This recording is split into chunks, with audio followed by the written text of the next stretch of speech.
folks, welcome to School of English. In this lesson we are going to study the formation of present perfect tense. Let's start having a look at its helping verbs. What are they? Have and has. They help us to form all types of sentences in present perfect tense. You see the contractions, apostrophe s for has, hasn't for has not. You see the short form of have, haven't for had not. And how about positive, in other words, affirmative sentences? We use subject plus have or has, then past participle. Have, has plus past participle is the main usage of present perfect tense. Let's have a look at the examples. For I, we, you, they, and the plurals, we use have.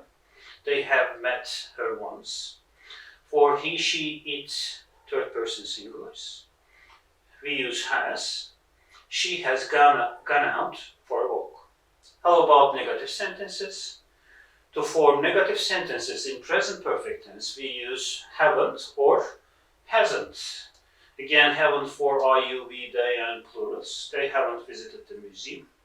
And hasn't for he, she, it, third person singulars. She hasn't appeared on the stage yet, is our example here. And the questions, as we always do, we use them at the beginning of sentence. Have I, have we, have you, have they answered the question? Has he eaten breakfast yet? These are our examples. How about negative questions? Has he not seen her? We use not after the subject. Hasn't he seen her is another way of forming a negative question. In this case, we use not at the beginning with the helping verb. Have you not finished the project? Or you can say, haven't you finished the project? Okay. Now, this part is very important. These are the common expressions used in present perfect tense. Common expressions used in present perfect tense.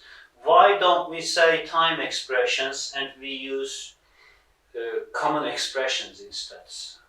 For example, in present continuous tense, in simple present tense, while we are talking about them, we use time expressions for such indicators. These are indicators of the tense we are talking about.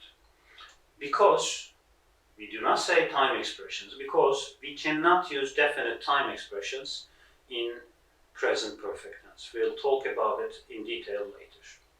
Now let's have a look at the common expressions here, indicating the presence of present perfect tense in a certain text, in a certain context.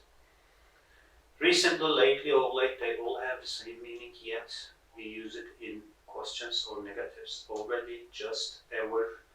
For instance, so far, up to now, until now, to date, they all have similar meanings.